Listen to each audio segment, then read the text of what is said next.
Well, you mentioned Netanyahu is running the show in the United States, but after all, if we go in the direction that Netanyahu wants to go, that would be the war with Iran again. Because the day before yesterday, he said again that the main enemy, somehow he's not mentioning Iran, but he's saying that our enemy is rearming, is preparing to attack us. And considering that Iran has never attacked Israel, Israel attacked Iran and Iran responded to Israel. So it seems that Donald Trump is still in the same trap. He's do you feel any sort of attempt on his part to get out of the trap? No, no, he can't.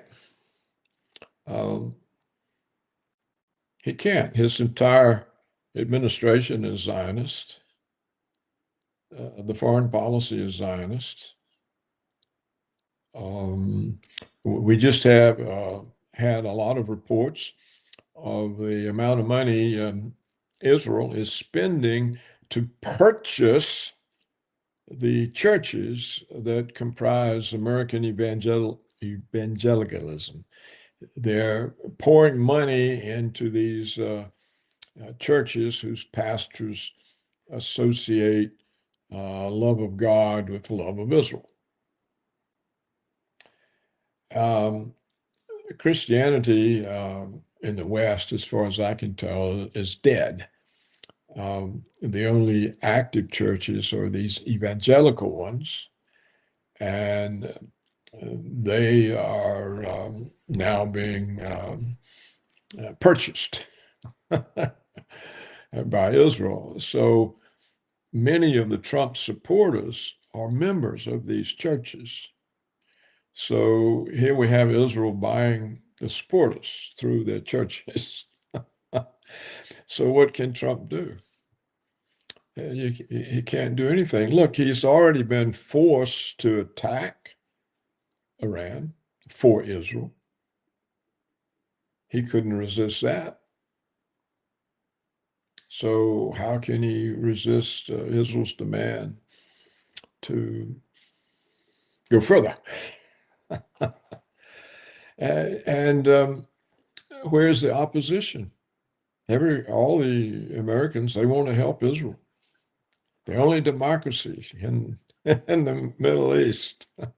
We hear it over and over.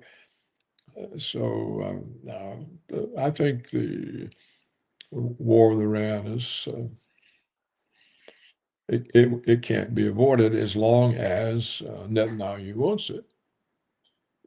If Netanyahu changes his mind, then there won't be a war. But if he doesn't change his mind, there's going to be a war, and it'll be again the United States spending its money and its blood fighting for Israel. That's all we've done in the 20th century.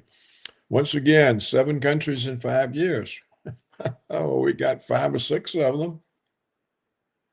And of course, the Israeli genocide of Palestine, this was paid for by the United States, both in money and in diplomatic cover. The weapons were our weapons. And we blocked every UN resolution that wanted to condemn the genocide. So it doesn't seem that the United States government has 1 ounce of independence from Israel. And neither do the universities, and neither do the state governments. And as far as the American right to freedom of speech, that does not include Israel. You can't say anything about Israel. You're finished. So I've never known such total control. Israel has more control over the United States than Joseph Stalin had over the Soviet Union. Israel's got more control over the United States than Hitler had over Nazi Germany. These are facts. It sounds absurd, but it's true. We've talked about it before. If even citizens of red states aren't permitted to criticize Israel and do business with the state government. So the U.S. Constitution does not hold in the case of Israel. You simply cannot use freedom of speech. Look what happened to all the student protesters of the Israeli genocide. They got expelled, kicked out of school. If they're foreigners, they were deported. So, what is this about freedom of speech? The First Amendment, where is it? Where's the Constitution? Israel can set aside the American Constitution in our own country and deny us the constitutional rights to speak. So, how much more control does it take? I mean, it's total, isn't it? What don't they control?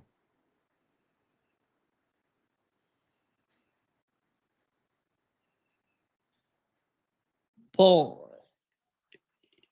you mentioned the situation with the Trump's peace plan, but do you think that after all, the outcome, the only outcome of that would be and somehow an improvement in the relationship that Donald Trump, his administration, the United States has with Arab states? Because after the attack on Doha, on Qatar, they had these sort of tensions that could help these Arab states getting closer to the United States. The only outcome, I would say, because I don't see that the peace, any sort of peace happening. And Netanyahu doesn't care about what Donald Trump or even the Trump administration itself doesn't care. And Rubio came out and said that there is no Palestinian state, and it's in the future, and something that would never happen. There hasn't been a Palestinian state for a long time. It's been a long time since there was any Palestine. There were a few concentration camps called Gaza, in which entry and exit was strictly controlled by Israel. So Gaza didn't have any control over its own borders or its own seacoast or its own airspace. And the West Bank, these villages were attacked by settlers who would come in and force out the people, knock down the homes, bulldoze the olive trees, and build apartments for settlers. And the Israeli government never interfered, even though it was strictly illegal. So there hasn't been a Palestine in a long time. And so, of course, yeah, it's gone. Now, for the attack on the Hamas officials in the little Arab oil kingdom, once Trump said that he knew about it in advance, that was an admission that he approved it. He did nothing to stop it. And so it just shows how deep he is in Israel's pocket. It's not going to cause the Arabs to move closer to the United States. If they're moving close to Trump, they're moving close to Netanyahu. They're the same. They're one and the same. And so I think Israel succeeded in using the United States to destroy the Arab world. Libya's destroyed, it's gone. Iraq is destroyed and gone. Syria is destroyed and gone. Lebanon is essentially destroyed. Palestine is gone. Jordan has been gone for a long time. It's tolerated because it's a place for the Israelis to expel the Palestinians. So Jordan is Israel's concentration camp for Palestinians. Egypt, the Egyptians are not Arabs, neither are Iranians. The Saudis are the only remaining Arabs. And they're on they've been put on the list of Greater Israel, the countries that have to be finished off for the realization of Greater Israel. So I don't think there is an Arab world any longer. The countries sat there and never united and got knocked off one by one. And they had the overwhelming ability to destroy Israel, and they never acted. So it's hard to feel sorry for them because they sort of voluntarily committed suicide. Why? They were afraid of us. Well, they're going to die anyhow. Why not die fighting? So I don't think there's an Arab world. The Arab opinion no longer means anything. No one pays any attention to it. Well, We don't even stop at genocide. when you talk about the Arab world, do they really control their money? I'm talking about Saudi Arabia, UAE, and Bahrain, and all these countries that many people believe that they are so rich. Who controls the money of these countries? Well, I don't think they control it if they're keeping it in dollars in American banks or keeping it in treasury bonds in their central bank, because the United States can freeze it. What are hundreds of billions of dollars in treasury bonds worth if the United States stops paying interest? Or freezes the assets. If we're willing to freeze the central bank assets of a major nuclear power, well, it's nothing to stop us from freezing these pitiful Arab countries. And we don't because they don't cause us any trouble.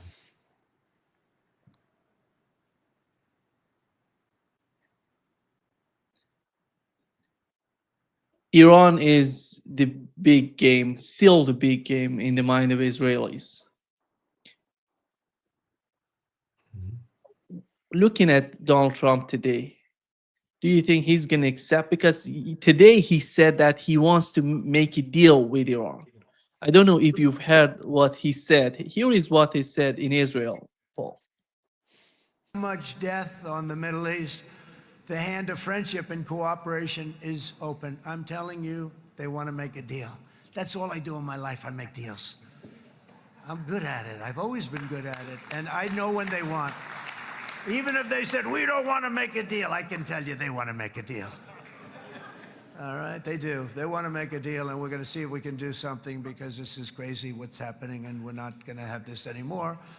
Neither the United States nor Israel bear the people of Iran any hostility. We merely want to live in peace. We don't want any looming threats over our heads, and we don't want to even think in terms of nuclear destruction. It's not going to happen, never will happen. Yeah.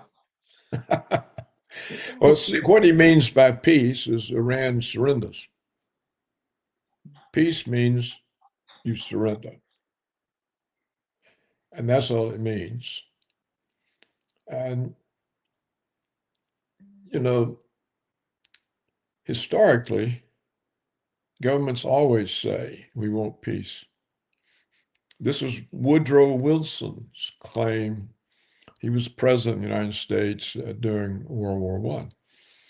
And he faced re-election in 1916 after the war is 2 years old, and it's not going well for France and Russia and England. And he desperately wants to get into the war, but the American people are totally opposed. And he figures if he enters the war, he won't get reelected. So he campaigns on peace. I'm for peace. I'm keeping America out of the war. And he got this slogan going, he's keeping us out of the war. And he got reelected. It wasn't even 1 month after his reelection that he took us to war against Germany. So all of these people declaring peace, when you hear that, they're for war. It's a cover. It's to make people relax and not pay attention while the agenda gets developed and can unfold. So I think that why should we believe any public statement by any elected official? You know, somebody should do a major study. It would take a team of people. You'd have to find, first of all, honest people. You may not be able to find enough honest scholars to do it. And they ought to just go through history, culling the statements, and try to find one that was accurate, where whoever said it meant it. I think we can basically ignore the statements or simply understand that they're telling us the opposite of what the words are saying. And I mean, look, didn't Trump do this to Iran just before he attacked Iran? I mean, I think, didn't Trump fool them by holding peace negotiations? Either was that for the Israeli attack on Iran or our own attack on Iran? I remember something about how he had Iran in peace negotiations when they got attacked. I can't remember. Was it the Israeli attack that he deceived them about, or our own attack, the American attack? But that's about all that it's good for. There's no evidence anywhere that peace has a chance. I mean, if you look at Palestine, it's been going on since 1947. Well, you know, that exceeds, I mean, phew, that's like a lifespan. Yeah.